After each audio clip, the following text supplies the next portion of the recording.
तो class 10 NCERT line by line part 5 में अब हम बात करेंगे इलेक्ट्रो डिकम्पोजिशन, मतलब इलेक्ट्रोलाइटिक डिकम्पोजिशन, यानी डिकम्पोजिशन रिएक्शन अगर हम इलेक्ट्रिसिटी का यूज करके करते हैं तो उसको इलेक्ट्रोलाइटिक डिकम्पोजिशन कहते हैं, जैसा कि एक्टिविटी 1.7 में है। तो इसको हम समझाते हैं क्या होता है। तो एक 1.7 में जो बताया गया, एक मग लिया गया है और इस मग के नीचे दो गो होल्स कर दिया गया है। अब उसके बाद इस मग में दो गो इलेक्ट्रोड लिया गया है जो कार्बन का इलेक्ट्रोड है। उसके बाद फिर हम इस मग में पानी को डाल देंगे। डालने के बाद फिर जो दो इलेक्ट्रोड लिए हैं कार्बन का, उसको हम बैटरी के टर्मिनल से कनेक्ट कर देते हैं। तो अगर जो इलेक्ट्रोड बैटरी के पॉजिटिव टर्मिनल से कनेक्ट है तो उसको एनोड कहेंगे।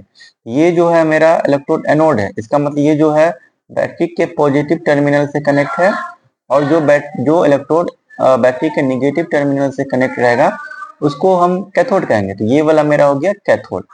अब ये पानी भी डाल चुके हैं, अब इसमें हम क्या करेंगे, सल्फ्यूरिक एसिड को डाल देंगे। तो डालने के बाद अब हम स्विच को ऑन करते हैं। तो स्विच को ऑन करने कुछ देर छोड़ देंगे। छोड़ने के बाद हम देखते हैं कि पानी में बबल आने लगता है। तो वो जो बबल आता है तो वो बबल क्या करता है, पानी को डिस्प्लेस करने लगता है। अब इसमें एक क्वेश्चन है कि जो बबल आने लगा इसका मतलब इसमें जो है गैस रिलीज होने लगा। तो कहता है कि जो गैस रिलीज हो रहा है दोनों बोथ टेस्ट ट्यूब दोनों पे जो गैस रिलीज हो रहा है, क्या दोनों इलेक्ट्रोड पे जो गैस रिलीज होगा वो उसका अमाउंट सेम होगा कि नहीं होगा? तो नहीं होता है। दोनों पे जो गैस रिलीज होगा उसका अमाउंट सेम नहीं होता है। अब इसमें कहता है कि किस पे, जैसे इसमें तो वाटर लिए हैं तो हाइड्रोजन और ऑक्सीजन रिलीज हो रहा है, जो गैस रिलीज हो रहा है इसमें हाइड्रोजन और ऑक्सीजन है। तो किस इलेक्ट्रोड पे हाइड्रोजन रहेगा, किस पे ऑक्सीजन रहेगा? तो आपको बता दें कि ऑक्सीजन, तो ऑक्सीजन मतलब माइनस होता है, वो ऑक्सीजन माइनस ऑक्सीजन आयन होगा तो वो जाएगा पॉजिटिव के पास, निगेटिव जाता है पॉजिटिव के पास। तो ऑक्सीजन जो है वो एनोड पे रिलीज होने लगा, ऑक्सीजन जो है एनोड पे रिलीज होगा, और हाइड्रोजन H+ वो जाता है कैथोड के पास, यानी कैथोड पे क्या हो रहा है, तो हाइड्रोजन गैस रिलीज हो रहा है। तो इस तरह से क्या हो रहा है, तो इलेक्ट्रिक करंट के द्वारा वाटर का डिकम्पोजिशन होने लगा, यानी वाटर जो है टूट गया H+ और O- में। तो ये हो गया एक्टिविटी 1.7 में बताया जा रहा है।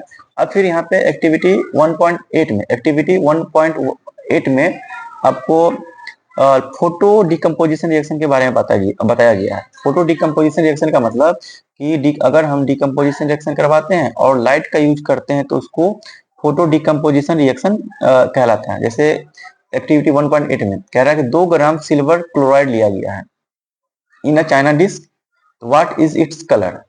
2 ग्राम सिल्वर क्लोराइड को चाइना डिस्क में लीजिए, उसका कलर क्या है? Place the china disc in sunlight for some time. अब इस चाइना डिस्क में हम जो है सिल्वर क्लोराइड को लिए हैं, अब उसको हम कुछ देर के लिए छोड़ देते हैं।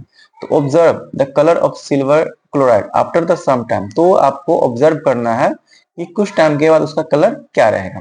तो you will see the white silver chloride turn हो जाएगा ग्रे इन सनलाइट। तो आप देखोगे कि जो व्हाइट सिल्वर क्लोराइड है वो ग्रे में चेंज हो जाएगा। आप लोग ये प्रैक्टिकल करके देख सकते हो, साइंस लैब में, स्कूल के साइंस लैब में रहता है ये सब चीज। This is due to the decomposition silver chloride into the silver और क्लोरीन बाय द लाइट। ऐसा इसलिए हुआ कि डिकम्पोजिशन ऑफ सिल्वर क्लोराइड के डिकम्पोजिशन के कारण क्या होता है, तो सिल्वर क्लोराइड सिल्वर और क्लोरीन में टूट जाता है, यानी लाइट के कारण। तो ये जो डिकम्पोज हुआ लाइट के कारण, सनलाइट के कारण हुआ है, तो ये एग्जांपल हो गया फोटो डिकम्पोजिशन का। जैसे रिएक्शन में भी है 2AgCl, इसको जैसे सॉलिड है, जैसे सनलाइट मिला तो ये Ag और Cl बना, यानी ये भी एग्जांपल हो गया डिकम्पोजिशन का। बट फोटो डिकम्पोजिशन रिएक्शन का एग्जांपल, यानी डिकम्पोजिशन जो रिएक्शन होता है वो 3 टाइप का होता है, थर्मल, इलेक्ट्रो और फोटो। थर्मल में हीट का यूज करते हैं, फोटो इलेक्ट्रो में इलेक्ट्रिक करंट का, और फोटो में सनलाइट का यूज करते हैं। जिसका एग्जांपल AgCl का लिए। फिर नेक्स्ट में देखते हैं आपको,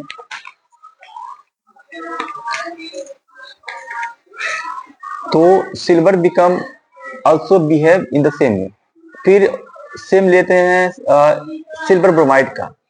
silver bromide also behave in the same way, silver AgBr। इसको भी हम सनलाइट में डालते हैं, तो जैसे सनलाइट में डालेंगे तो ये भी डिकम्पोज होगा और Ag और Br2 बनाएगा। तो ये भी डिकम्पोजिशन हुआ, ये भी सनलाइट के कारण होता है, ये भी एग्जांपल हो गया photo decomposition. The above reaction are used in the black and white photography.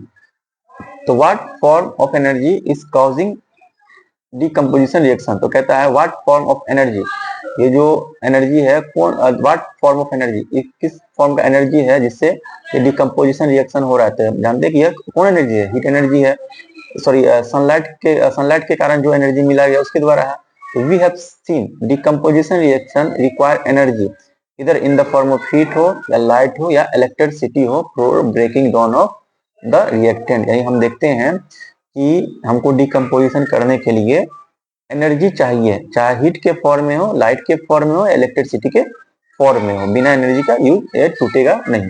Reaction in which energy is absorb is known as endothermic reaction. तो आप इसमें देखोगे कि इसमें एनर्जी को एब्जॉर्ब किया जा रहा है, इसीलिए इसको हम लोग एंडोथर्मिक रिएक्शन भी कहते हैं। तो डिकम्पोजिशन रिएक्शन को हम लोग एंडोथर्मिक रिएक्शन भी बोलते हैं। और कॉम्बिनेशन रिएक्शन में क्या होता है, हीट रिलीज होता था, इसीलिए कॉम्बिनेशन रिएक्शन को एंडोथर्मिक रिएक्शन भी कहते हैं। और इसको हम जो डिकम्पोजिशन रिएक्शन को एंडोथर्मिक रिएक्शन भी कहते हैं, क्योंकि यह हीट को अंदर लेता है। अब यहाँ पे carry out the flowing activity कह रहा है कि आप लोग को खुद करना है कुछ एक्टिविटी कि घर पे 2 ग्राम बेरियम हाइड्रोक्साइड एक टेस्ट ट्यूब में ले लो, 1 ग्राम अमोनियम क्लोराइड और उसको मिक्स कर देंगे ग्लास रड के साथ। Touch the test tube with your pump. तो आपको टेस्ट करना है, टच करके टेस्ट करना है कैसा फील होता है आपका पंप। तो what do you feel, is this exothermic या एंडोथर्मिक रिएक्शन। ये आप लोग आपके स्कूल के साइंस लैब में होगा, आप लोग कर सकते हो। यहाँ पे क्वेश्चन आया है, 2 एक्सरसाइज क्वेश्चन है कि ए solution of substance x used for white washing. मतलब कि सॉल्यूशन ऑफ सब्सटेंस, कोई सॉल्यूशन है सब्सटेंस का एक्स, इसका यूज करते हैं व्हाइट वॉशिंग का। तो पहला कह रहा है कि नेम द सब्सटेंस एक्स, उस सब्सटेंस का नाम हमको क्या होगा एक्स का, और उसका फॉर्मूला, तो उसका नाम होगा कैल्शियम ऑक्साइड, जो प्रीवियस में पढ़ा है। फिर right the reaction of the substance x, हमको रिएक्शन लिखना है सब्सटेंस एक्स का, name in the above with water. तो जैसे ऊपर में क्या कैल्शियम ऑक्साइड है और उसका हम रिएक्शन करेंगे वाटर के साथ, तो क्या बनेगा, कैल्शियम हाइड्रोक्साइड बन रहा है ना। फिर सेकंड क्वेश्चन है, why is the amount of gas collected test tube in activity 1.7 double amount of collected in the other. जो पीछे आप लोग को जो बताया ये वाला, ये इसमें कह रहा है कि एक पे गैस जो होता है डबल होता है एक पे, उसका ऐसा क्यों, एक पे डबल तो एक पे उसका एक होता है, ऐसा क्यों होता है, इसको आप लोग को खुद आंसर देना है। तो नेक्स्ट पार्ट में हम देखेंगे डिस्प्लेसमेंट रिएक्शन। तो अभी तक हम पा रहे हैं कॉम्बिनेशन और डिकम्पोजिशन देख लिए, अगला देखेंगे हम डिस्प्लेसमेंट रिएक्शन के बारे में नेक्स्ट पार्ट में।